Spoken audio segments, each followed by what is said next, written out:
Hey, what's up, man? Bam, we're live. Boom, just like that. Adrian Bozman.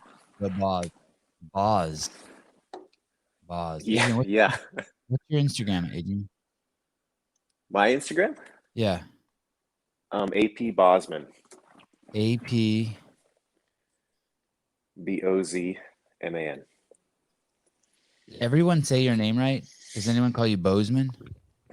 Yeah, lots of people call me Bozman, and funnily enough, Jason Carroll took that to the extreme when we were testing a while back at the ranch. It was like a year ago, Uh-huh. and he called me Boz like a couple times, and Sean Sweeney will never let him live that down. He was giving him such a hard time about it. Like he was seriously calling you that. Like he just didn't know your name. Yeah, and I mean I've known Jason for years, but yeah, honest mistake. And you don't correct him. I mean I did, but then he Oh. got confused and he couldn't remember which way. You know what I mean? When you get in like a mental loop like that sometimes, and you're like, oh wait, which was right and which wasn't. Yeah, like Yeah. I've been really mixing up the words desecrate and what's it called when you dry food out? Dehydrate? No, not dehydrate. The other one, desecrated and degraded. No, shit. When you Now I dry can't even. food out and it's not. You know those pills that everyone's taking now? I'm taking them. The ancestral supplements, the heart and soil Yeah, pills. They're basically organ meat. What? Those are shit. they're not dehydrated. I'm stuck on that word now. I Yeah. They're I dehydrated. can't get that one out of the way. I forget. No, it's dehumidify. Is that no? That's Desecrated. What are the words I kept confusing? I've done it a few times. I did it on the show with yesterday. I had Chris Masterjohn on. He's like a PhD in nutritional science, and I oh used the cool. word wrong. Fuck, and it was so funny when he corrected me. You know, like when you say Yeah. desiccated. Oh yeah, desiccated versus what's the one I'm saying? Desecrate. Desiccated versus desecrated. I Desiccated. don't know if Yeah, I know yeah. the word Yeah, I desiccated. think desiccated is when you dehydrate it, and desecrated is like I think when you do something that's like vile to something, like if you Yeah. spit on a cross or something. Destroyer. Adrian, I've been turning off my lights more and more around my house when I'm not using them. I've been lowering the heat. I've been like turning off my computer at night because I have all these like massive hard drives, like 100 terabyte. I have 100 terabyte hard drives hooked up to them. I've been doing stuff to try to save electricity, and my and For and the I climate, Sevan.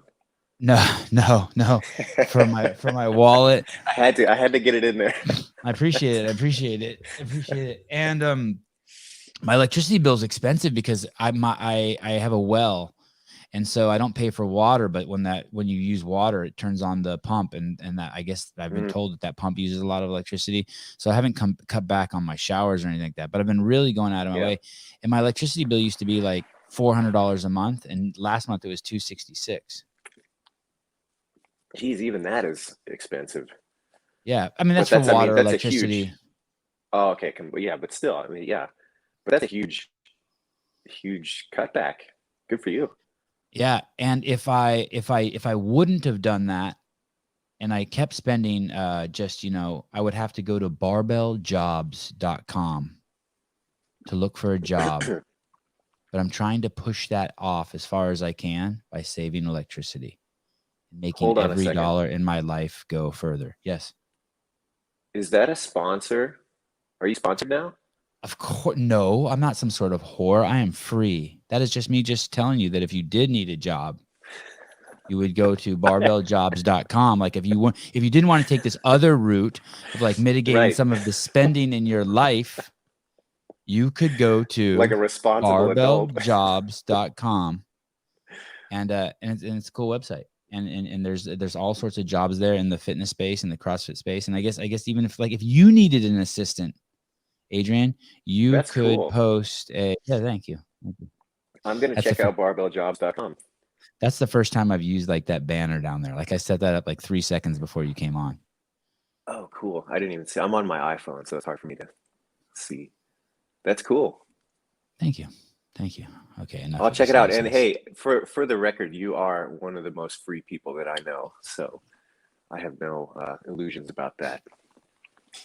Okay, Sponsored or not. thank you. Let's stop fucking around and talk about why we have you on. Yeah, that's a good question. When is CrossFit going to stop protecting their star athletes from the steroid tests? Excellent question. Yeah, that's definitely something that we're high priority is trying to protect people and How and not often do have you them that exposed to it. DM? I get that fucking DM once a month. Like people just You know, it's make this funny. presupposition that it's happening, and I want to be like, Yeah, so who are you saying is doing that? Is that Justin Berg or Dave Castro? Because right. Yeah, like the games department has like 3 people in it, guys. That's not fair. we're It up to has more 7. than I 3. mean, come on. Right. But I want to be like, is it Angel? Is it Lucas? Who is Yeah. hiding? Who is throwing away Rich Froning's positive steroid test? I mean, where's the disconnect? Do people think like that this is like some like the Coca-Cola empire and there's a labyrinth Yeah, underground, and like what do they think is going on here? I think that that's always been the case. I mean, like you've obviously been around a long time. I think that even when things were smaller, like in the early days, up until like I don't know when things really start getting kind of bigger, maybe 2013, something like that, 2012. Um, I think even then people had this idea of CrossFit as this monolith that was way much larger of a company than it was, and I mean, surely the impact is there, but the Right. number of people, the size of the company, I think it's always surprising to people when they find out how small it is. Um, and it's true to this day. And I don't know, I guess maybe a product of the internet where people forget that there's real people attached Mm. to things, and they forget that it's like, yeah, these are the same people that have been working this and trying to make it as good as it can be since the beginning. Um, and yeah, I think people forget that there's like real people tied to that. So I don't know.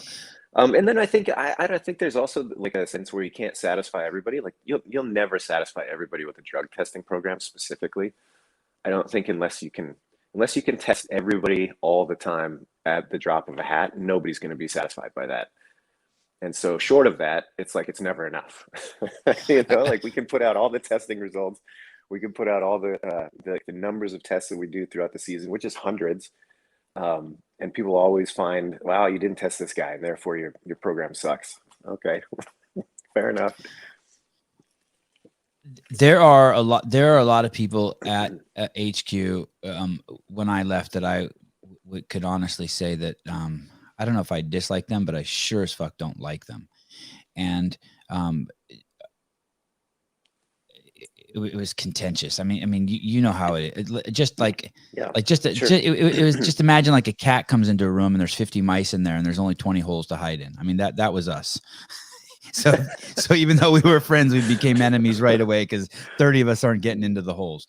But I don't care who. Adrian said something. Everyone there is trying to do their best. This isn't fucking McDonald's. Well, some kid's back there flipping Yeah, fries and not trying to do his best. I don't know yeah, who is there now, but Wilson, Angel, Lucas, Justin yeah. Berg, Oh yeah, still there. Dave Castro, like nobody is fucking around, guys.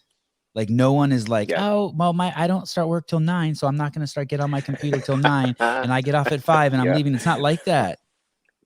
Yep. These people show It's up a true at like story. 7, and if there's still emails to answer at 5, they go till 9. I mean, like, it's just you have and like I said, I haven't been there in over a year, but I mean that's the way it was. Like, I can't say anything bad about anyone's work ethic at HQ. It was nuts. Absolutely. Yeah. Like it was absolutely nuts, and you were proud to work by them, whether you liked them or did not like them. You knew that the shit was getting taken care of.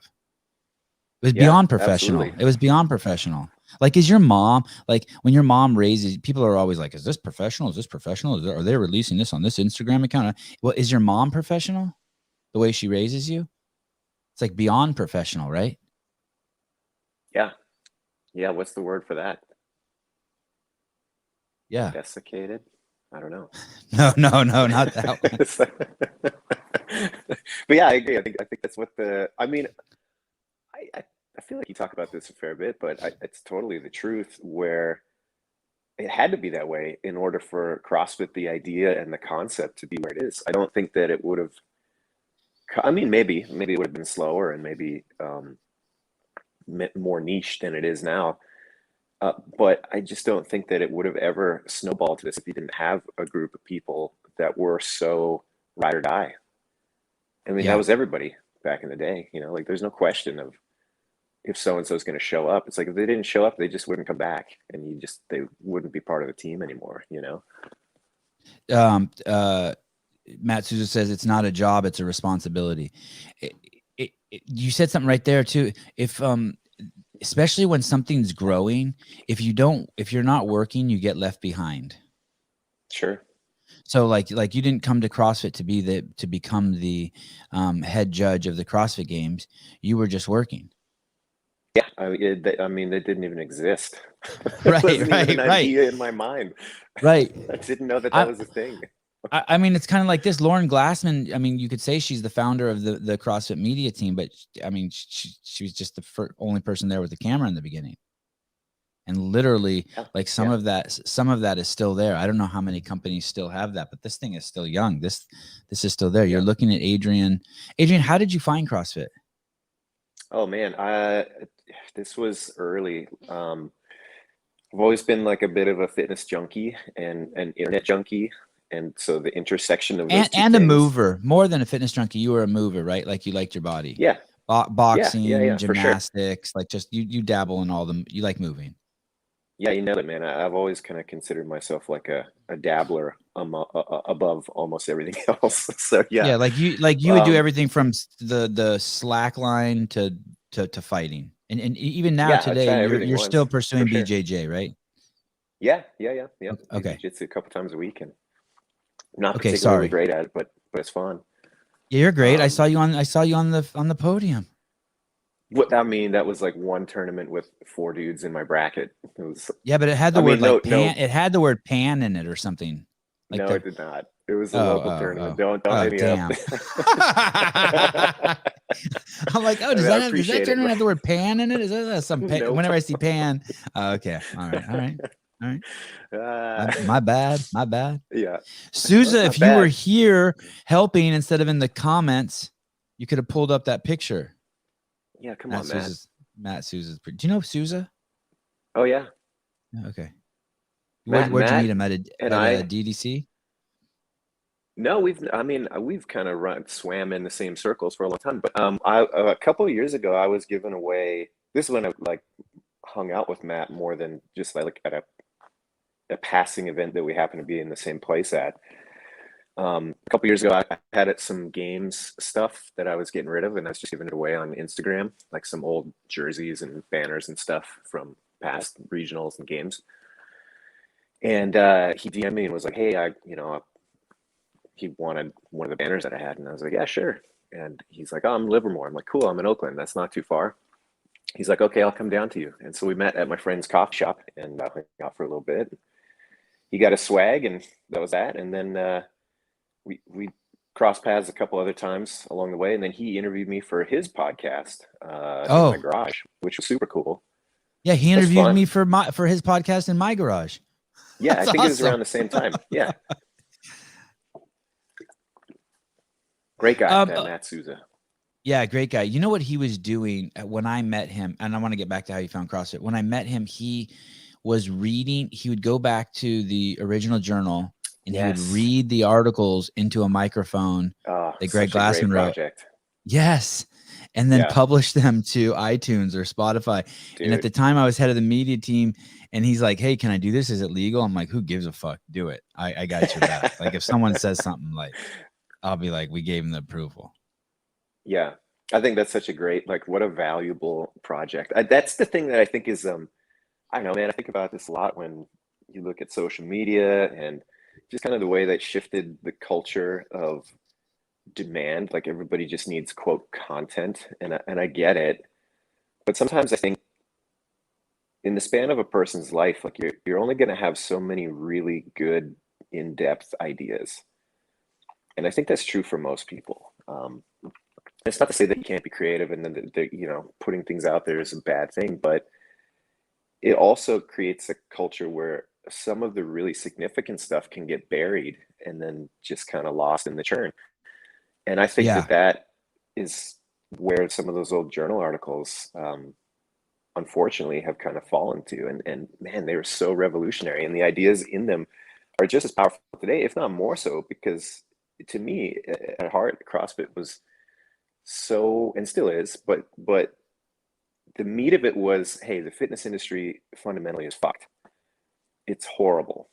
There is so much waste and bloat and lying and just ruthless marketing of things that are useless. You know? So let's strip all of that away and let's get to the meat of what actually works. And let's take away all the hyperbole and focus only on this center, like the nucleus. And that was what really fired me up about CrossFit in the early days. It was like, hey man, there's something really cool here, but it's in this wrapper of total bullshit. Let's strip that all away and see what's actually in there. And in many And ways, I think this that the dude even modern put landscape, this we're dude even kind of put getting back to nutrition at that, the you know? bottom of the pyramid, right? I mean, he even Sure. people would hear Greg say like, "Hey, dude, if you can only do diet or movement, you should do diet. Like it gets you to the Right. 95-yard line." Like he even said that, like shot himself in the foot. Yeah. Yeah. But anyway, like I just think it's a shame that there's a whole new crop of people that, you know, they're interested in CrossFit, and that's cool, and it's great that they're doing the thing, but they haven't been exposed to some of those original ideas. And man, they're so powerful. Maybe it's selfish because for me it was just such a turning point where I read some of that stuff and I was like, holy crap, like this is it, you know? When I in 2009 when I went out to film Miko Salo, or maybe it was when he came to the States and did his L1, but I was like, "Man, did you like your L1?" He's like, And I'm like, "What do you mean?" He's like, "I've been doing this since I've been a little kid." And I was kind of like, maybe that's how this, you know, there were some people, I mean, you know, he's from the harsh world of Finland. And I went and Yeah. like his training was like CrossFit from the fucking day he fell out of the womb. And, you know, for someone like me, it wasn't like that. It was like avoid discomfort at all costs, sit down in the machine and pull on the cable. Right. And so You have when to I get did that CrossFit, far, you know? yeah. And so when I did CrossFit, I had this profound stimulation, but for him, it was just like more of the same. And like he'd, you know, and so maybe that's the way this new generation is. They're just also not as, do you remember when there was the debate about there was a debate about the air squat? Well, Like Kelly was like, should the toes be out? Should the yeah. toes be in? And finally, Nicole Carroll's like, dude, one thing to keep in perspective is like 5 years ago, we wouldn't have even been having this discussion. Exactly.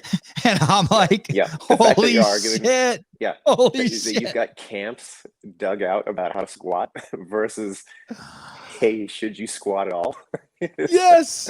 Yes. It's a pretty or awesome you thing. getting a Smith machine, squatting's dangerous, getting that or whatever that machine is where you lay on your back and you push the weights up. What a bizarre machine. Don't get me wrong, it's fun. But what a fucking bizarre Totally. machine. You're working at your legs by laying on your back. I mean, it's just like, Well, man, and I just look at like there's so much like metal, steel, and engineering that goes into one of those things for one movement. It's just it's so funny. But okay, so getting back to this idea of yeah, maybe it's cool that there's a new crop and they don't have to have such familiarity with the theory behind it. That's true. I mean, at the end of the day, they're doing it. But my concern with stuff like that is if you don't have a solid kind of foundation of why you're pursuing something, I think it's easy to get swayed by the new and shiny. And I think that's why you're seeing so much stuff get injected into some of the more kind of, I don't know what you call it, mainstreamification of CrossFit, where it's like, oh, I do CrossFit, but with biceps curls. And you're like, oh, okay, cool. I do CrossFit, but I also do XYZ that has nothing to do with CrossFit. what about so all the other stuff? Go ahead. Sorry. Well, I just think that like without that kind of conceptual undergirding, it's easy to get swayed by some of that stuff. Oh, I see what you're saying. Yes. You know what I mean? Like for me, it's easy to make a decision where I'm like, nah, I only have so much time to work out. I don't have nearly enough these days, you know, to work out as much as I'd like to. And I don't even have as many responsibilities as a lot of people. And so I'm like, if I'm going to sacrifice my training time to pursue something that's like a little bit less useful, I better have a really good reason for it. So anyway, People start to think that just like any movement is CrossFit. Let me see how I can word yeah, that. Like, it's not that you're poo-pooing the people who are doing the curls or the no, yeah, machines, but they're unaware of what they're doing in terms of sway of going off the most effective path, or going off yeah, the path potentially, yeah, that is CrossFit. So like the other day, it's funny you say that. The other day, I was doing this. Basically, I had a 35-pound dumbbell in my hand, and I was basically doing something that was supposed to be a hang clean to a press and switching hands. But like, I consciously didn't do the hang clean, and I just did the curl and then the press and then lowered it. okay, But the whole time, I'm like making sure my garage door isn't fully open in case CrossFitter walks by and see that I'm doing the curl instead of the hang clean. But it's just sort of this. You should know what you're doing. yeah, exactly. Or you should know what you're doing. How about all the other shit, like the rollers and the ropes where you pull them across, the cross symmetry, sure, and just all of the other stuff that's like just popped on the scene. I had Rich on the other day, and he said something interesting about he started bow hunting. And he's been pulling the bow oh so yeah, much that he thinks it's caused an impingement in his shoulder, and he's lost a little power. Sorry, that might be conflating too many ideas at once. But do you think that stuff is necessary? Do you do all of the accessory work? Like, do you roll? Do you have like a little ball? And like, I don't do any of that stuff. I yeah. just I do don't old really school either. stretching. I sit Yeah, down, yeah, open my legs apart, do some hmm twists. You know what I mean? Just like, kind of like yeah. I mean, I'm the same way. stuff I I learned think in the third necessary. grade. Necessary is an interesting question because it's always like necessary for who, necessary to the white collar professional who comes into the gym 3 times a week just to stave off, ill health. Is it worth that person's time to put 20 minutes into some balance on one leg, crossover, whatever, blah, blah, blah? Probably not. I think there's probably more bang for their buck that they can get from focusing on other things. If we're talking about somebody like a Rich Froning who's totally invested their entire life in becoming a professional athlete and they're putting their body through the ringer, yeah, maybe there's some utility there for somebody like that. And there's obviously a range of people between those two extremes. So I think it always comes down to like necessary for who. For most people, I think that stuff's largely overrated, frankly. But yeah, can that tool have some use? Sure. I just think it gets overblown, and I think a lot of it comes down to the demand for novelty. I think people love new stuff. And if it's new, it's got to be great. Yeah, I'm guilty of that. I'm so guilty of Yeah. that. And I don't So think it's a guilty of that. problem necessarily, right? I mean, like, what's wrong with that? If it's motivating and it keeps you in the game, who cares? Yes. I know. It's funny. I would So have what? that talk with Greg. Yeah.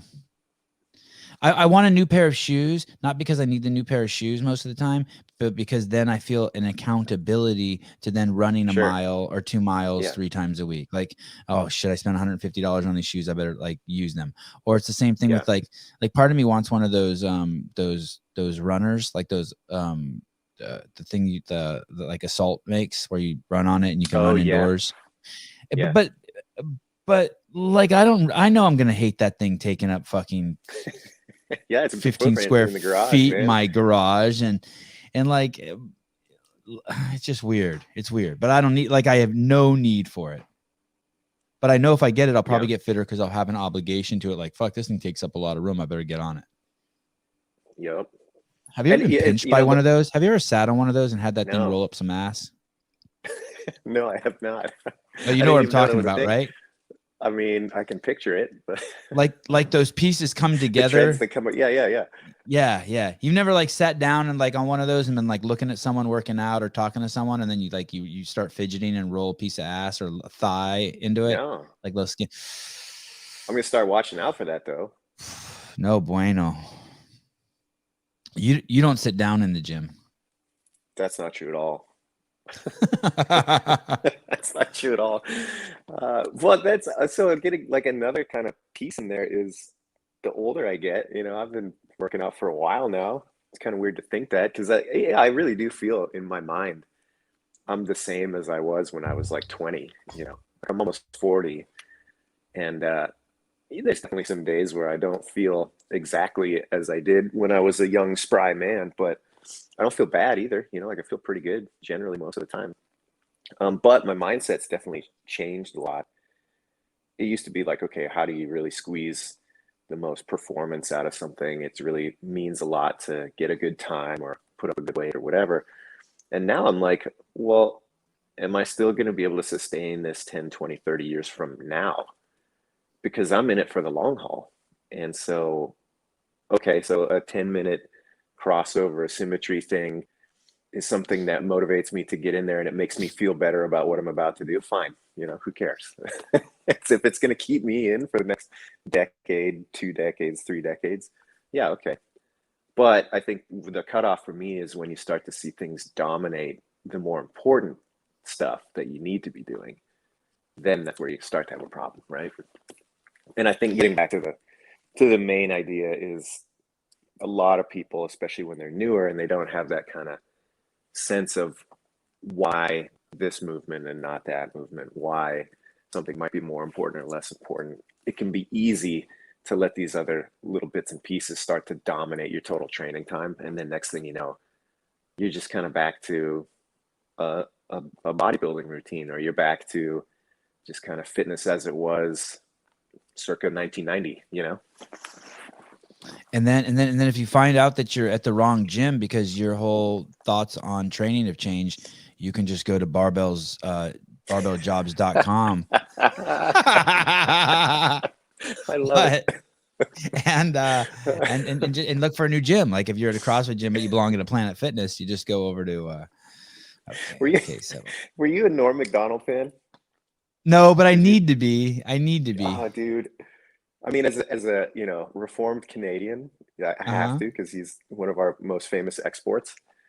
But he had this whole thing. You should look it up. It's a great YouTube clip where he was doing. He had a sponsor called Man Great, and was it made up or real? No, it was real, but they pulled their sponsorship with it because he was so just like out the window with any sort of like real promotion. But it was the funniest shit. And I was thinking, I'm like, they're idiots for pulling their sponsorship. Like, it was so funny. You couldn't pay for a sponsor read that was that good, but because it was off script, they couldn't deal with it. And I'm like, well, that's why nobody knows who Mangrate is, They should have run with it. Anyway. Like Mangreat? Yeah. It was like a personal gorilla, like kind of like a George Foreman kind of thing, It doesn't even matter, like what, in my opinion, like whether I say something good or bad about it. The whole thing is just to get it into people's head. Yeah. So that the sponsor feels like they're getting value. Basically, I'll tell you the nutshell. This guy reached out. He said, I've recently acquired this job message board, job posting. I don't know what you call it, message board, and I'm willing to give you some money to promote it.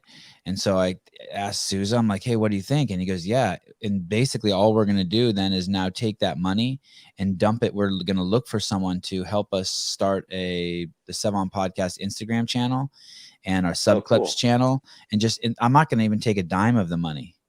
Just going to pump it all right back into the show. Yeah. Just like, so Adrian, what I'm doing is I'm just trying to get to 500 shows. Okay. Where are you now? You gotta be close, man. I mean, you are like cranking them out. Yeah. I'm at 180.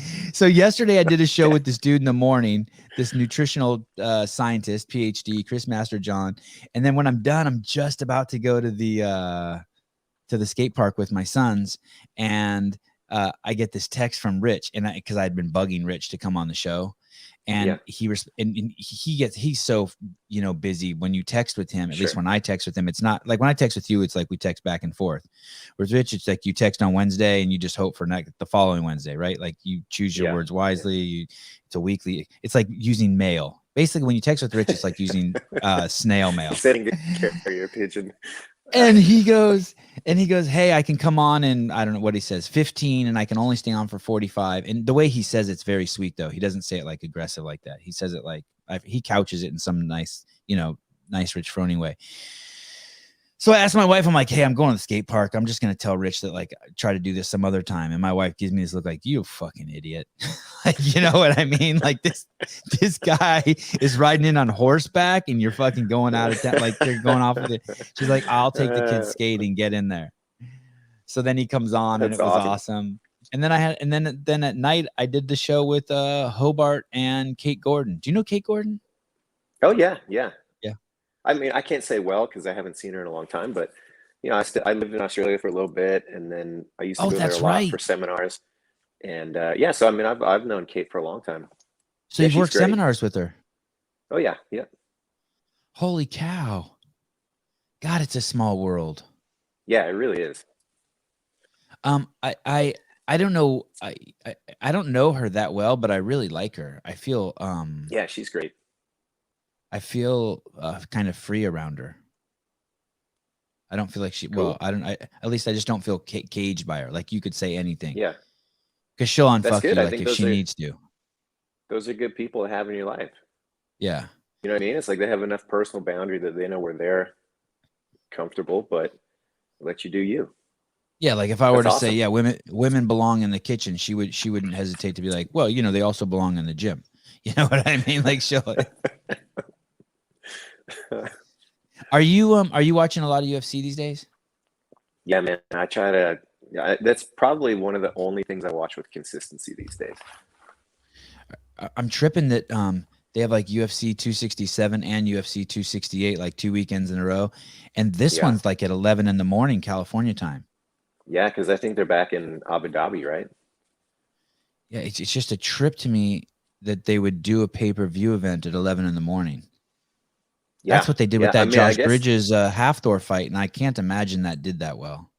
I think it's got to be an international play. You know what I mean? Like, I think it's got to be targeting European. No one else has any money besides Americans. We just print that shit out. I guess not. Yeah, well, hey, that's how you get it, right? It's just print or go burr. Okay, where are we? How did you find CrossFit? Yeah, I will. Let it ferment for a while. God, man, you must be so happy you're not in Canada. You must be so happy. I mean, I'm politically, yes. I wish that I was closer to my mom and my family and my brother and his family. That would be nice. But yeah, as far as the political landscape, yeah, absolutely. Do you ever just call and be like, so what's it like just spending 18 hours a day grabbing your ankles? Like, have you just like call your Canadian friend? How does Trudeau's cock taste? Because it's a fruitless conversation, because most people are like not that bent out of shape about it, which blows my mind. But I saw a commercial yesterday that was supposed to be slamming Florida and slamming Rob DeSantis. What's the guy's name over there? The governor? DeSantis? Yeah, DeSantis. It's a commercial that's supposed to be talking about how shitty it is in Florida because they don't force people to wear masks, and they're not. And I'm like, must be rough.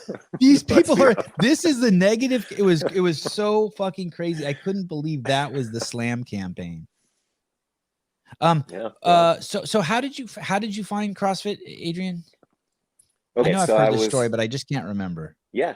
I was it's like 2004, and Kim, my wife, had gone out of town. She was it was basically like a death in the family type scenario. Somebody on her side of the family was on the way out, and so she had to go and deal with that. And I was left to my own devices for a few days, and I came across I think it was the What Is Fitness article. I didn't even know if it was the CrossFit main site.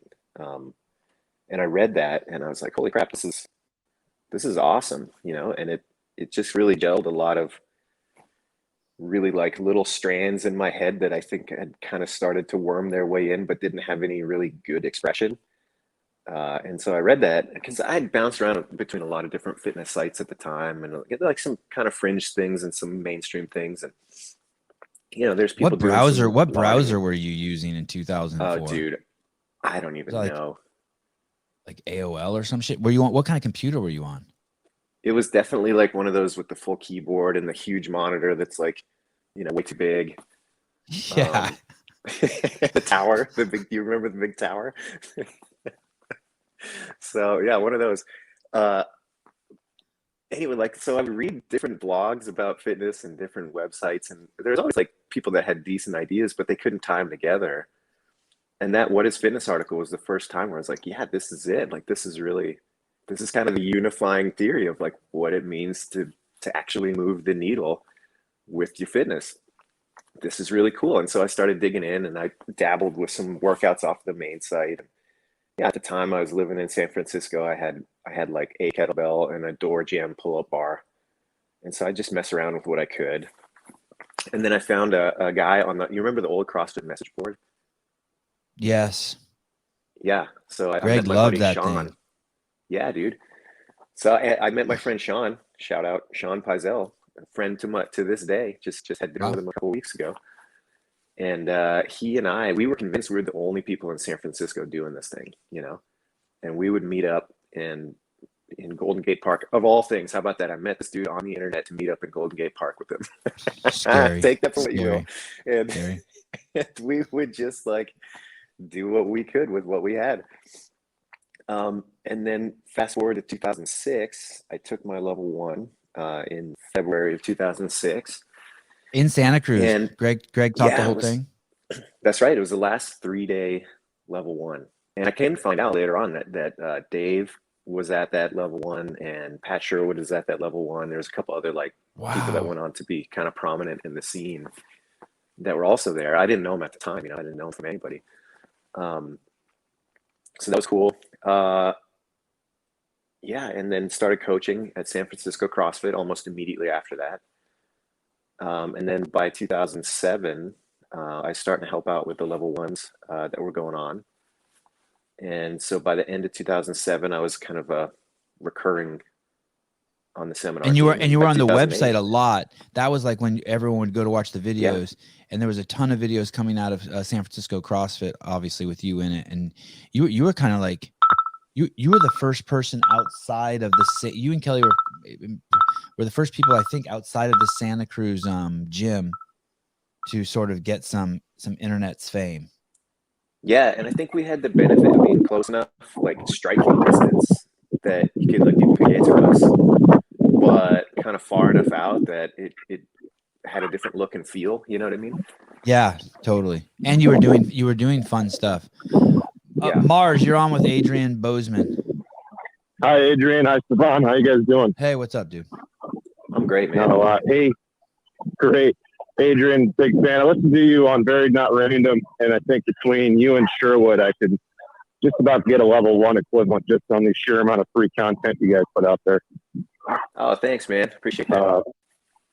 Yeah. Do you have like any specific tips for people working out on their own in their garage? Because for example, sometimes I get pretty self-conscious about my form, and Yep. Yeah, wear a mask, Mars. Wear a mask. Wear a mask when you're working out in your garage. That helps. Well, I got like a fishnet mask, Sevan. Is that what you're talking about? Yes. Put on put on 2 condoms, a diaper, and a mask, and you should be set. All the safety, you should be safe from everything. That's good. Yeah, I don't want my beard hair. I don't want beard hair to fall on my barbell or anything, so that'll help a lot. That's good. But I guess I get self-conscious about my form. So I guess what are some tips, some things I can do? Because, for example, I know, Smith brothers. I don't know. I've heard that they kind of started on their own, and he has really great form. And I just, I'm curious how you could emulate something like that. Yeah, most of us did back in the day. We kind of self-taught a lot of that stuff. It just wasn't possible to do it any other way. So I think number one is to recognize that to get good at anything, you have to go through a necessary process of like being not so good for a long time, and that's okay. And it's a myth when you see people that do every rep that looks flawless. Like, nobody does that. So don't sweat it when it's not perfect. But what I would do is find somebody, especially now, because they're everywhere, find somebody who's got like a similar build to you in terms of like if you're tall or short, or like long arms or whatever. Try to find somebody who's like kind of close to that, and then just lurk on their material and just look at how they move and what their positions look like, and just have that in the forefront of your mind when you're going through your workout in your garage. And then I think, you know, the other thing that you can do that's huge these days, like everybody's got a video camera in their pocket. So just don't video your whole session and then go back and spend an hour. That's a waste of time. But take 5 minutes when you're warming up, or like you're getting, you know, to some good lifting or whatever, and just watch those lifts back. And it doesn't have to be in the moment. That can be helpful too, but later, you know, you've done the workout, you got 5 minutes, you wait for the bus, or I don't know, pull it out and just kind of objectively look at how you're doing and compare it back to that body that you found that kind of mirrors your own. I think that's a really easy way to start doing it. And then, you know, again, have the long game in mind. It takes a long time and a lot of reps to really get good at some of this stuff. And then Mars, I mean, if you, the truth is if you get really good at it, then you can go to barbelljobs.com and find a vocation to teach others. I'm just saying. Thank you. Yeah, is that like a sponsor or something, Sevan? No. Why do people keep saying that? I'm not a whore. I would never take. I don't take sponsorship. This is ludicrous. Good. All right. Well, that's all I really had. I really appreciate the content you put out, and I follow you and Sherwood pretty closely, so I really appreciate it. Cool, man. Well, hey, good luck with your training. All right. Hey, Sevan. See you guys. Later, man. Thanks for calling. calling. Man. Have a good one. Bye. Oh, look at that. We got the. What was he swimming in a pool? Well, what is this, Adrian? I don't know about this. What is this thing? Yeah, Pat and I about a year ago. Let me think. How did it start? Like I know Mo and Jonathan from Beyond the Whiteboard. I've known them for a long time. Yep. And they wanted to have some more stuff available to them, and Pat at the time was starting to work with them, and they were basically like, "Hey, you guys want to do a podcast?" And I was like, "What do I have to do?" And they're like, talking to this camera and then put it on a Google Drive. And I was like, "That's it. If that's all I have to do, I'm in." So yeah, Pat and I once or twice a week we'll get together and we'll record some stuff, and we'll release like one episode a week. We're not at your level, Sevan. We can't keep up with that kind of. Look at all these 5-star reviews. Pat and Adrian are so easy to listen to. They drop knowledge, share entertainment, insightful stories, and emphasize the similar foundational ideas that so many people ignore or forget. Oh, we've already covered that. We covered that comment in this show. My show's already covered. You don't need to listen to this Sherwood Adrian show. We already covered that whole shit in the first 30 seconds of this show. It's true. But yeah, man, we just try to pick like one topic that's like pretty. I'll give you like an easy example. Okay, you're programming. Do you weightlift and then do something after that or not? And we just talk about that for a while and hash that out, because there's so many things like that where people haven't been exposed to it, or it's gotten lost along the way or whatever. And it just kind of like Matt's reading of the journal article stuff, like just kind of bringing some of those ideas back to the forefront. I think that's the goal. Are you guys consistent? Yeah. We like I said, we record once a week at a minimum, sometimes more, and then we release a show every week, and that's where we're at for now. You had no 1-star reviews. You had 38 5-star reviews. Look at my little line here. I got some. Yeah, I've never actually been. Let me read some of these 1-star. That's the other nice part. Yeah. Sorry to cut you off, man. No, go ahead. It's a super fun project, but I don't know how many views we get. I don't follow any of that. I don't worry about reviews. It's just, I just do it, and then that's it. So it's kind of not me. I spent 2 hours doing the show every day, and then 6 hours mulling over reviews and comments.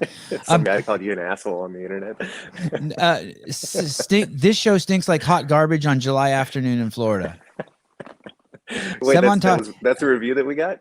Yeah, no, that's a review. Yeah, no, yours are all 5-star. I only talk Oh, about myself. I read one of yours. It was like no one wants to hear good reviews. That's boring. I kind of wish Um, that was. Well, you had my hopes up. I thought that was one for us. I was that'd be great.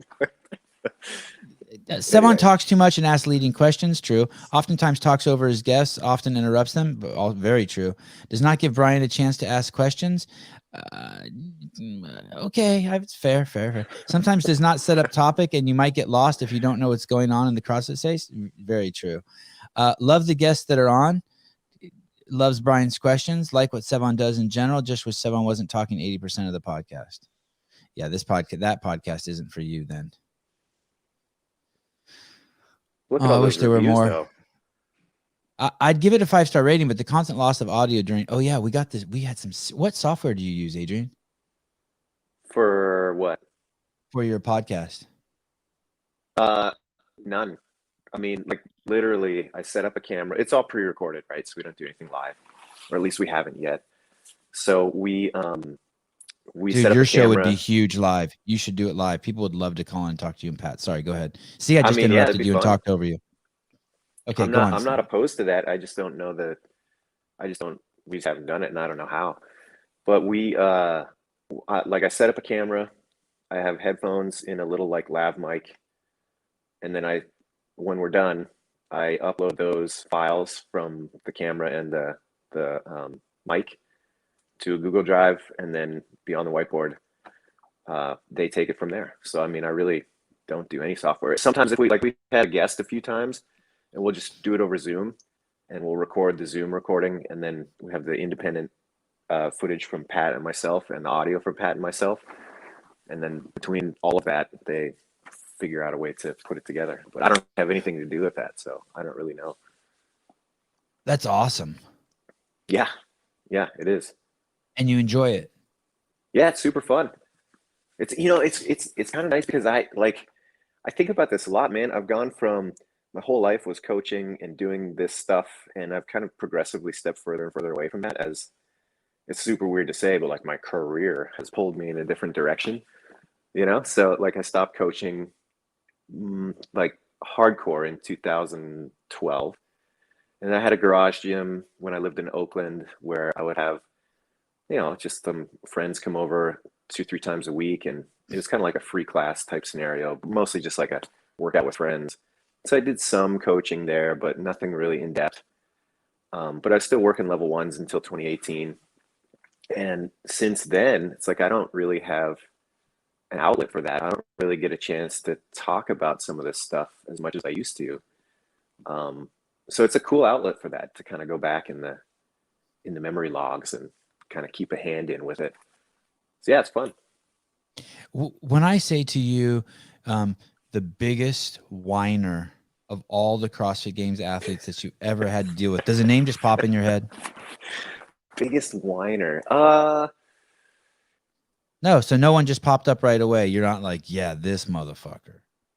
No, man. I mean, I don't know that you can be like a real whiner and exist on a professional level in CrossFit. Like, it's too hard. Like, how are you gonna show up and grind yourself out every There's not day someone like and who's be a after whiner? every event is like, hey, Adrian, my judge sucks. Hey, Adrian, I got cheat short armor. There's just not. I mean, obviously there's people who No. do that, but not every event.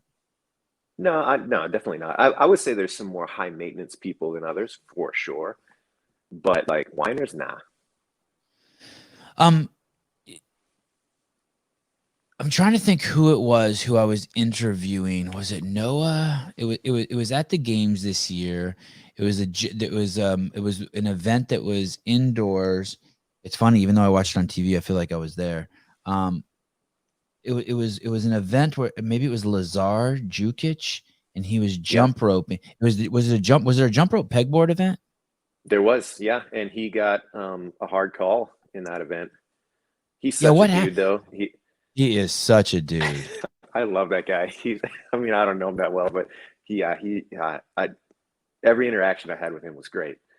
So me and you and him would have fun together. We are definitely, absolutely. The three of us would so bro out. Yep. Yeah, man. Yeah, him and his brother just seem like great guys. So what happened there? Because I think I had him on the show, and he was Yeah. The reason why that one stands out to me is basically he felt like he had done extra reps, and Yeah, I think that and those extra reps would have made it, if he's accurate, he would have actually beat Cole Sager and won that event. So that one was stuck out in my head. yeah, that was his claim. And so he did, I think in one of the first rounds, he had to do an extra double under, and he got called back to do it. So he lost a few seconds to do that. And then in the rounds after that, he intentionally did an extra so that like anticipating that his judge was going to make him do one. Okay. And so, his claim was like, hey, I did this extra, it cost me time. And we're like, yes, that is true. It did happen that way. But was it enough time to put him ahead of Cole? No. And so, his score stood. It's kind of one of those crappy situations where you're like, yeah, you're right. That was a mistake, but the outcome isn't going to change.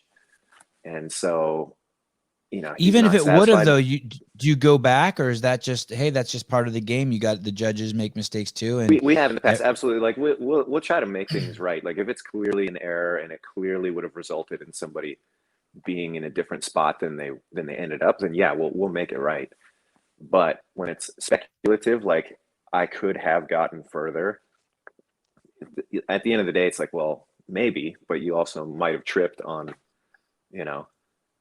around. You might not have been as fast as you thought you were in the moment, which is what ended up happening in this case. Like those seconds that he got wouldn't have translated into enough reps to, pass Cole. I always hear the stories from the athletes. Go ahead. But I'll say in his defense, man, he was so cool about the whole thing. Like he's disappointed. It wasn't the answer he wanted, but he got over it super quick. The next time I saw him, he was super gracious about it. He even like made a little joke at me later, he was like, yeah, you owe me one for next year, I was like, oh, this is great. Like, that's how you react to something like that. Like, it's a bummer for him. I get it. It's not what he wants, but he was able to like put it out of mind. And that's that.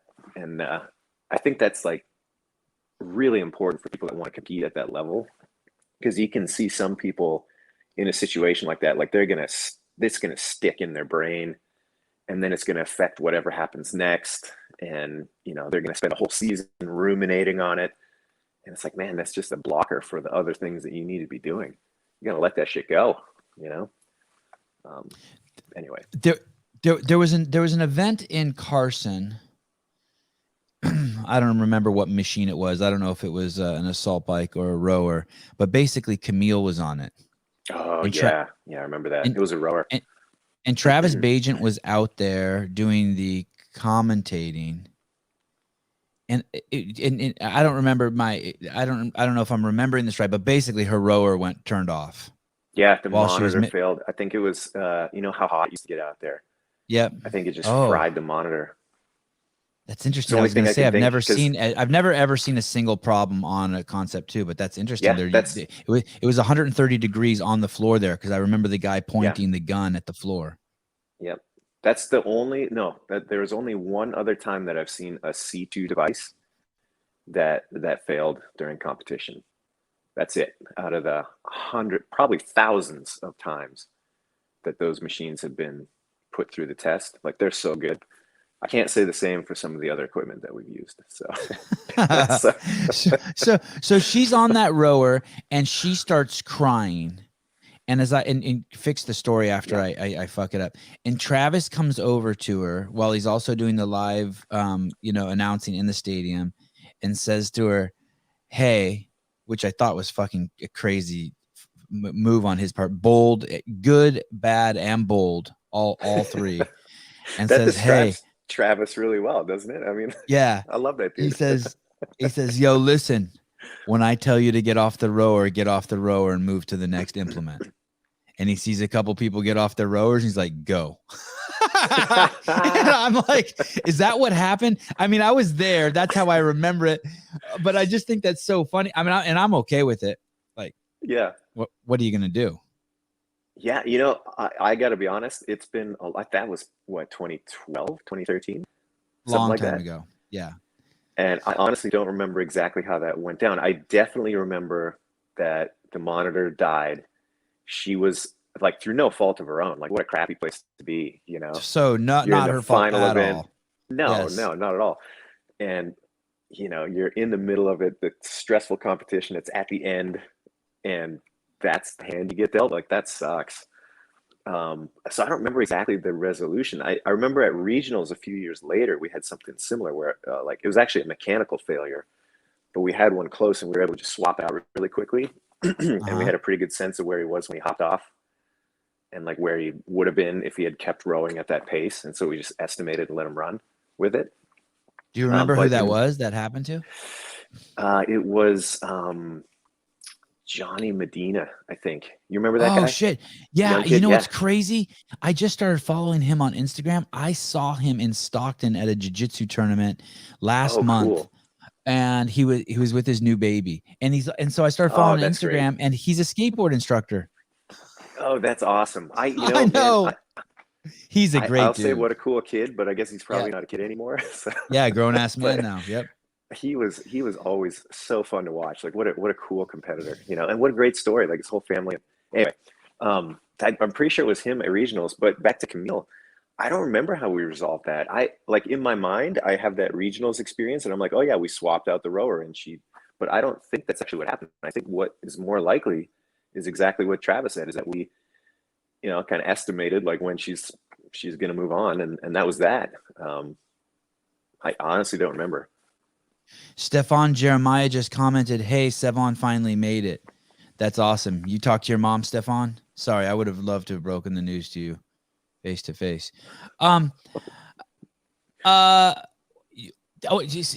Not to harp on Camille. The craziest incident that I ever saw, and what's funny is like I didn't even really see the incident, but I was there for the aftermath, and basically it was some sort of snatch event. And I remember that one well. Yeah. And then when it was over, she came under the stadium, and she sat underneath a quote by. Who's that coach of the league? Oh yeah, it might have been at the StubHub. They had a bunch of those, right? Like kind of. Yeah, it was a quote from the guy who was the head basketball coach at UCLA. Super famous dude, John Wooden. Is that a guy? I believe it. If you told me that, I would say sure, but I don't really know sports and sports history that well. Anyway, the quote is something like, "You show your true character not in your highs but your lows." Colin says wouldn't, she's sitting under it, and she's having a complete fucking meltdown. And Michael Dalton goes over to film her, and she says, "Hey, get the fuck away from me." Basically, I'm paraphrasing. And then so another filmer goes over to her, and she's like, "Get away from me." So they come over to me, and they're like, "Sevan, you got to go talk to Camille." I'm like, "Well, why don't you guys talk to her?" They're like, "Because they told us to get the fuck away." So I go over there, and I basically film her. And part of it was like, in all fairness, like I didn't plan to say this, but it was borderline inappropriate that I filmed her. But it was my job. Do you know what I mean? Like, imagine if your job was to for the police department to spy on people through their windows, and you were spying on people, and they were like naked, and you shouldn't be doing it, but it's your job. It was kind of like that. It was inappropriate to be putting a camera in her face at this time, but it was also my job. It's what I did. I filmed the behind the scenes. I was fucking good at it. I was fucking obsessed with it. And so I film her, and I talk to her, and she has this complete fucking meltdown and says all of this really crazy shit, inappropriate shit. I'm slamming you, slamming the crowds. Just she came unhinged.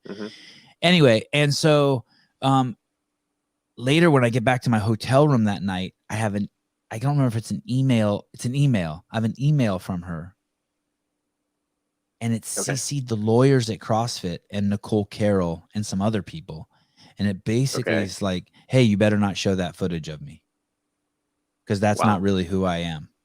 And I'm thinking to myself, and of course I'm just antagonized. It's like she could have just texted me or something and been like, "Yo, please don't show that." But you know what I mean? Because she drugged mommy and daddy into it. And it was like, that's not who I just fucking got really like defensive. It made me want to put it in. Do you know what I mean? Well, I mean, it sounds like she was in that moment defensive, and she was just trying. She was obviously trying to protect her reputation. Yeah, sure. Well, And I I'm don't sure blame, and I'm not blaming her either. I'm not blaming her either for that. I'm not blaming her for that. I mean, I wouldn't want that footage coming out either. But I think like to be charitable to the athletes in those types of situations, it's like, yeah, man, it's a pressure cooker. It's a highly emotional place. Like there's a lot of stress. You've trained for years to get to this spot. You know, you're putting a lot of pressure on yourself. There's expectations. Things don't always go your way. Like I get it, you know, like there's been plenty of things said to me in the moment that it's like you just have to accept it for what it is. That's just that moment. It doesn't mean much beyond that. So has anyone called you a cunt? Nope. Not in anything other than. Well, then you haven't coached in Australia. Then you haven't judged in Australia. Well, I was just gonna say like the Aussies, sure, but that's because you know, it's a term of endearment. It's not. Great call, you cunt. Hey, isn't that funny? They live their whole life upside down on the other side of the earth, and they even have the most offensive word in the English language is something positive. There, you gotta love them. Everything's backwards in Australia. Dude, yeah. But do you have to? You know, honestly, man, I don't get a lot of heat. Like, there's definitely charged emotions, but people are pretty civil to me. And I think a lot of that's kind of a filter too. It's like I do have a position of authority, if you want to call it that. And so it's not going to be, I think people understand it's like, it's not useful for them to totally go off on me. It's not that I'll be vindictive or anything like that, but it's like, you know, if you're going to chew out the principle, it's probably not going to help you that much, you know? So, you know, what's funny that you say know. that is from my perspective, and I think yours is more accurate and right. I know it is. From my perspective, you do get a lot of heat, but but my job, I was hanging with the 80 or 100 people all week that you were judging. So when you weren't around, it'd be like, it was always like, fucking Boz doesn't even care. I tried to approach, Boz isn't even fucking listening. I mean, I would hear it every, you know, not every event, but at least if it was a seven day event, I would hear it at least once a day. I fucking told Boz, my coach went over to Boz, my mom went over to Boz, I had the guy who sells coffee go over to Boz, and he just won't listen. And I'm like, holy shit, you know, like Boz is a dick. He won't even listen. They sent the coffee guy over and Boz won't listen to him, you know? No. What does that guy know? Why would I listen to him? Because they sent him over. While he was serving coffee, he saw that Lucas Parker actually did 22 box jumps. Well, and hey, man, I'll say over the years that like I feel like we have gotten better about. It's not that I was never not listening or not willing to hear somebody out or whatever, but I think in a lot of the early days in those events, there was no time. Do you know what I mean? Like there was no time between events. There was no time to like prep as much as you wanted. There was no time to get in the right spot. It was just go, go, go, go, go, go, go. And so if something wasn't going to change, it's almost like a shorthand to be like, look, like, okay, you can tell me the story again, but we've already moved past this and it's not going to be any difference. So let's just all move on. And so I could see where that would come off as not caring or whatever. And I feel like now that we've got a better handle on how to run these events, like there is more time to hear people out. There is more time to, and a lot of times I think that's what people want is they just want to hear, like, they just want to know that their side has been heard and considered, even if the outcome isn't going to change. So I think we've gotten better about that. I'm curious to Boz's involvement in games testing, demo team relationships. Is he at the ranch physically, virtually as tests are developed? Yes. Yeah, I go to the ranch a couple times a year. It's super fun. That's one of my favorite parts of the year is to go and be part of that process.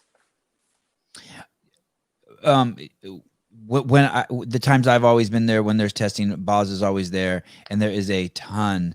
I don't have any memories of Boz, even though the demo team is there. They almost exclusively deal with Dave, but the second workouts are done or during them, it's basically imagine two dudes sitting in director's chairs, and it's Boz and Dave, and they just will chat. Like Dave will be like, does that look too heavy to you? Boz will be like, no. And then Dave will be like, well, don't you think that transition should be faster? And then Boz will be like, yeah, probably won and lost there. And there's just this constant, I feel like, chatter between them.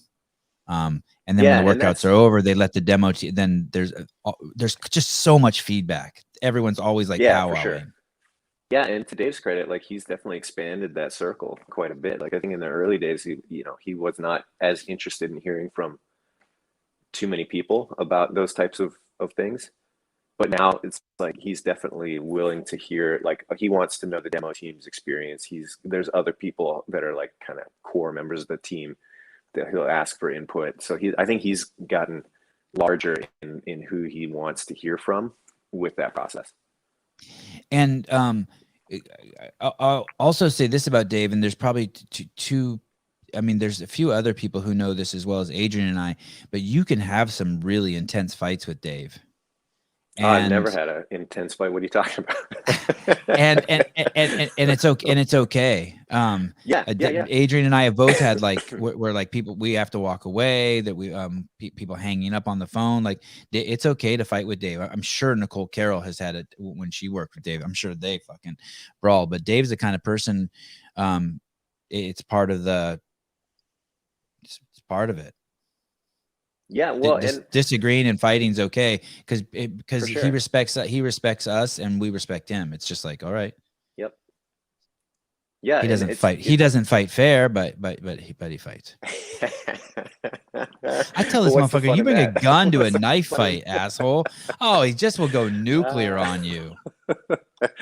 Oh man, you're arguing about if that's a turkey hulch or a red-tailed hawk, and he's like, your mom's a whore. Like, what? No, he doesn't say that, but you know what I mean. Dave does not talk like that, by the way. But this is true. I think one of the funny things about Dave is like people, he's like, if you've ever had emails from Dave, they're always like 3 words. If you get a full sentence with a period, you like consider yourself lucky kind of thing, And I remember early days on the seminar team, people would be like, man, I just don't know if Dave likes me or if I did a good job or whatever. And I'd have to stop him and say, look, do you think that if you're doing something poorly, like Dave would hold back and reserved about that? Like, you don't think he'd know if you were doing something that he didn't like or that wasn't up to snuff? Come on, man, you'd know about that immediately. It's like, if you haven't heard from him, it's because you haven't heard from him. That's it. You know what I mean?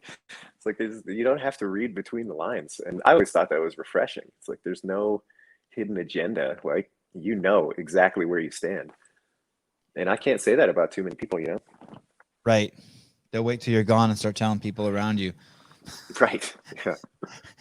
Were you there when Taylor Self dropped the I was 3 feet away from him. So you saw that? Oh man, I was right next to him pretty much. It was terrible. I felt so bad for him. So let me build it up a little bit and then please tell me what happened. So this guy was on the podcast and he's like, hey, I really want to be on the demo team. And I was like, okay, cool. Yeah. So I was like, all you got to do is just DM Dave and just tell him how you're there to serve and you will never back down. And just give him your resume about how you're the hardest worker in the world. And he goes, okay. And he's so fucking pumped and he flies out from, I don't know, North Carolina, where the fuck he's from, all the way to the West Coast. And then Dave calls me and goes, hey, that fucking dude you fucking told me to give a shot fucking is going home. I'm like, what happened? He goes, he got folded in half underneath a pig, yes. And when Dave said that, folded in half, I seriously could not That's stop literally laughing. what happened. It was I was just picturing like a shirt getting folded and pressed. Okay, so and I told Taylor that, he's like, fuck you, and he's just like yelling at me. That poor guy. I felt so bad for him. I mean, he shows up, he's so eager. He just missed qualifying. He's obviously a badass. And it was like the first test of the day kind of thing. And we had this turf strip that we were doing the pig flips on. Yeah, he is a badass, right? Like the other athletes were excited even to meet him, right? Yeah, for sure. I mean, he's the real deal. And we had this, so there's like a hard pack kind of sandy, arid Northern California ranch ground, I guess you could say.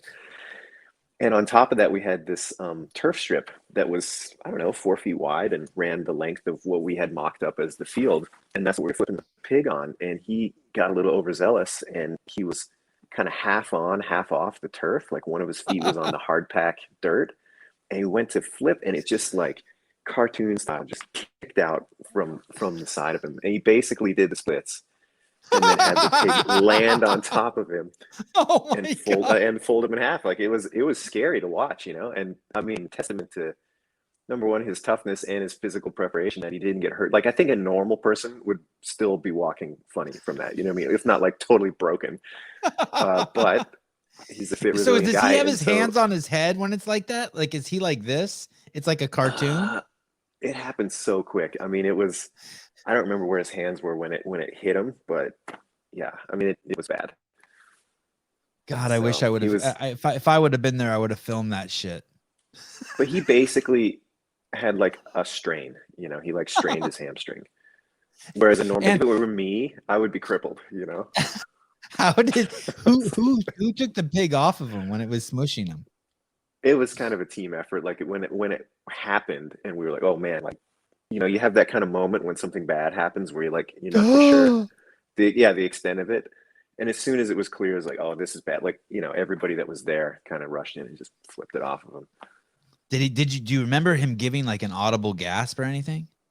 No, I don't remember that. What I remember is the sound of his foot slipping on the dirt, like that kind of skid. Well, and hey, another testament to his toughness is like he got up and like was trying to shake it off, and like he was considering whether he should like keep going, and we were like, no dude, you should not. Like just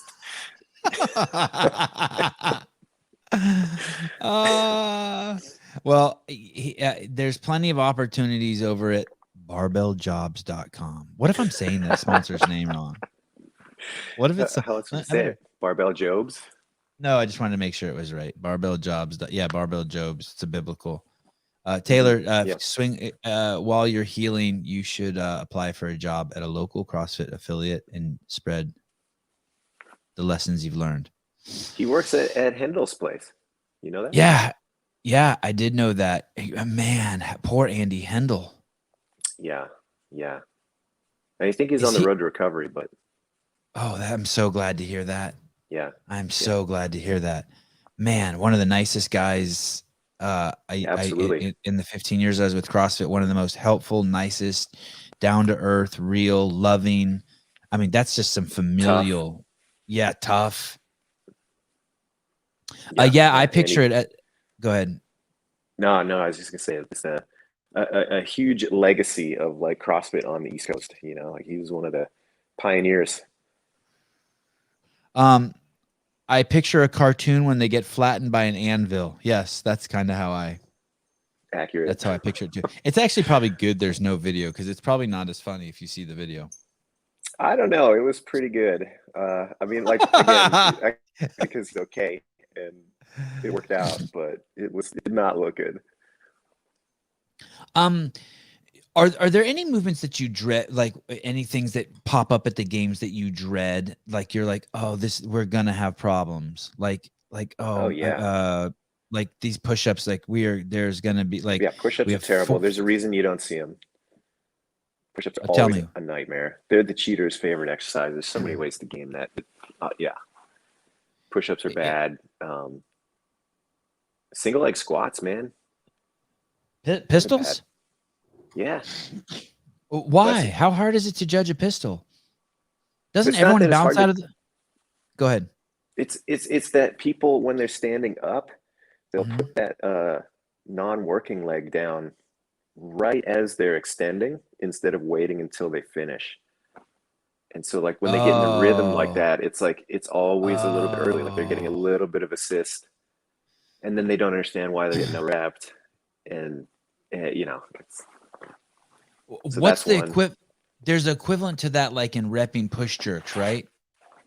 Yeah. When you start lowering early. Hold on a second. I gotta check the time. I gotta go here pretty quick. Where are you? Unfortunately. I'm in a hotel in Scotts Valley. I'm really surprised that the phone isn't just ringing off the hook. I mean, there's a shit ton of viewers coming and going. I did a morning show the other day, and the fucking phone was just going off. I think people are scared of you. Hey man, I'm an intimidating guy. What can I say? It must be the jiu-jitsu. I was told there are some athletes who intentionally tell their judges they have more reps than what they actually do to try to mess with the judge's head. I don't think that's true. I don't think there's athletes. I mean, wouldn't that be a waste of time to try to cheat? He's still here, people. We just can't see him. I just gotta shoot a text out real quick. Okay, Yeah. I'm back. Am I back? I can't see you guys. Now I can see you. No, you're not back. Oh man, I think I blew it. Why? It's okay. We can still hear you. I'll keep you on just for this is the last question. Man. I'll keep you on. Then I'll let you go. No, it's okay. You're good. Hey, so tell me, why? Look, I can make it a solo layout, and it's just you on the screen now. Just kidding. It's just black. So do you go to that place? Like, hey, these athletes, like this athlete is just trying to cheat. Oh shit! Maybe we lost the Boz. Hey, Boz. Okay, I removed him. I'll kick him off. Kick from the studio. Bam. Kick guest. Yep, gone. Device not connected. I can't kick him off because he's not connected. Kick from studio. Ban from studio. I don't want to ban him. Guys, hour and 15 minutes with the Boz. That was like what happened with Volkanovski. That's good company to be in. Let me check my text messages. My mom just texted me, would your boys like to come over for dinner or sleep over tomorrow night? Sure, Mom. All right, guys. Well, that was fun. Tomorrow we have Luke Parker. He is a training partner of Rich Froning. He's over at the Mayhem Empire. He's there with Haley Adams, Lazar Jukic, Guy Malheros. I know I said that wrong. Andrea Nisler. Who's the other girl? I'm forgetting someone, but I'm trying to just show off. So anyway, he's coming on the show. It's going to be interesting. I did watch the entire season of The Bachelor, Bachelorette, whatever it's called, season 15. I would not recommend anyone watch that show. It's a fucking complete nightmare. It's bad for your brain. I honestly think that watching Pornhub shows more integrity, moral, and ethics than watching The Bachelor, The Bachelorette. And I'm not joking. I'm not saying that for dramatic effect or anything, but he will be on the show tomorrow, and I will share that with him. We'll also learn what the definition of God and grace and heart and all those words that they use to describe, like, oh, by the grace of God, oh, I feel our hearts are connected. I don't know what any of that stuff is.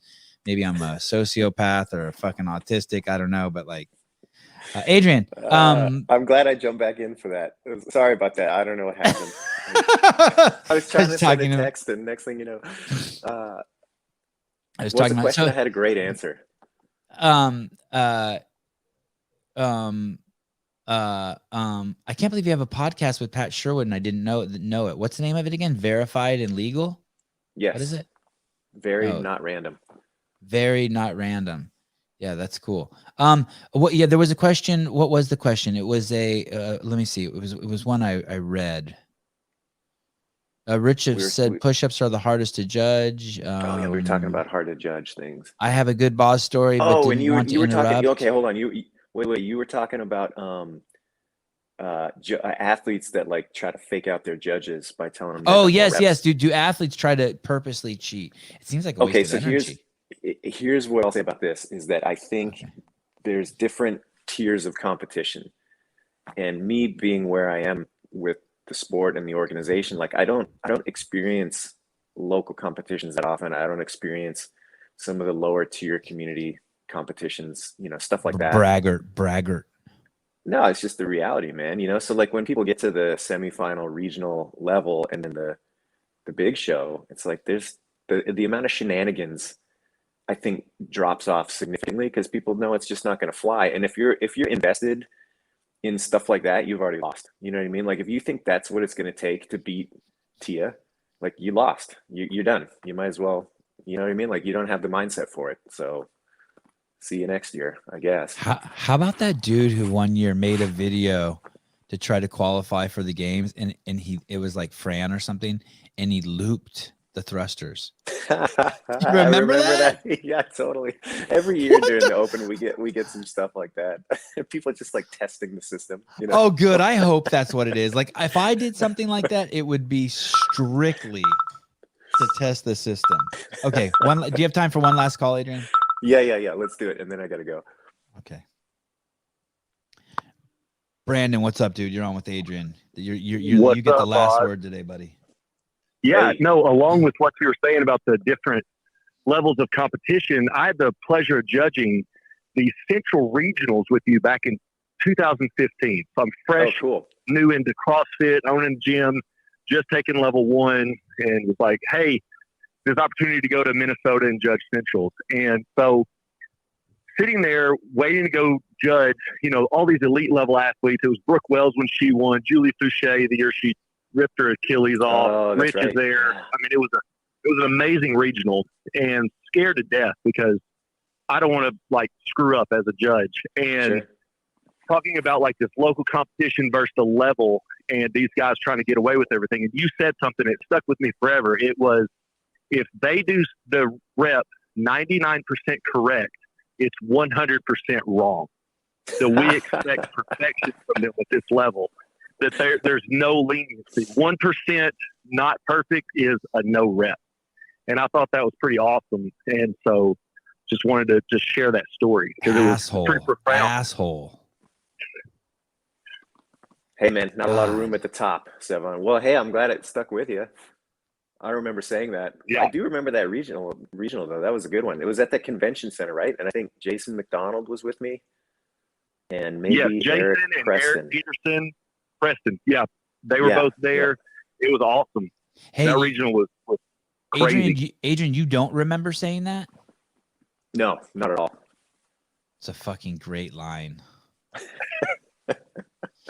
Yeah, 99% correct is 100% wrong when it comes to CrossFit. How about that? So, work on your form. Do things correctly. That's what I got out of it. Yep. Brandon, thank you. Great story. Thank y'all. Worth Adrian coming back on for. Hey, man. Have a good one. Later. What are you doing today, Adrian? Are you at HQ filming videos, or what are you doing? Yeah, we're doing like a big movement library capture for the games. So with the goal is, like every time we do a stage of competition in the past, we've shot it before. So it'd be like, okay, the Open will go in, we'll shoot the stuff for the Open, and then quarterfinals will roll around, we'll go shoot that stuff. And this year we're a little bit ahead of things, which is great. We got, people that are kind of like myself. A great example, I was in doing other things in CrossFit. I had a lot of different hats on, and now my role has shifted to just games. So I can focus on that a little bit more. And we have a few other people on the team that have done the same thing. And so we're able to take this time after the games to plan a little more than we have for some of the back of house stuff like this. So we're going to create this big movement library, and then we can just draw from that every time we have to build a competition instead of having to go and shoot it specifically. That's cool. Yeah. And then will you have your secret meeting where you talk about which athletes to protect? That's exactly right. Which ones we're not going to drug test. Drug testing. But that's a big secret, so don't let that one out. Oh, man. I was actually okay. One last thing. I was actually thinking the other day, what would be really funny is if, it wouldn't be funny, it'd be just nuts. Is let's say someone like Rich came out and just to fuck with the games, would be like, oh yes, they were protecting me for 10 years. I pop positive every year and they've been protecting me. I cannot tell a lie. God is weighing heavy in my heart. What? The best part about that is like how good the secret would be, because like I'd be totally oblivious. I'd be just as shocked as everybody else and be like, oh my God. Yeah. All right, brother.